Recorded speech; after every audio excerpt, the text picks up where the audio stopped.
Hallelujah. സ്തോത്രം. ദൈവത്തിന് മഹത്വം.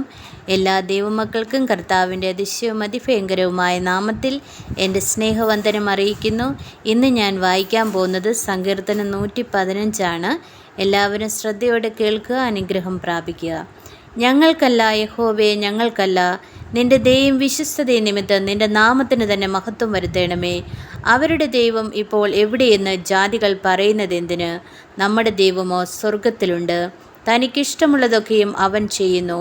അവരുടെ വിഗ്രഹങ്ങൾ പൊന്നും വെള്ളിയുമാകുന്നു, മനുഷ്യരുടെ കൈവേല തന്നെ. അവയ്ക്ക് വായുണ്ടെങ്കിലും സംസാരിക്കുന്നില്ല, കണ്ണുണ്ടെങ്കിലും കാണുന്നില്ല, അവയ്ക്ക് ചെവിയുണ്ടെങ്കിലും കേൾക്കുന്നില്ല, മൂക്കുണ്ടെങ്കിലും മണക്കുന്നില്ല, അവയ്ക്ക് കൈയുണ്ടെങ്കിലും സ്പർശിക്കുന്നില്ല, കാലുണ്ടെങ്കിലും നടക്കുന്നില്ല, തൊണ്ട കൊണ്ട് സംസാരിക്കുന്നതുമില്ല.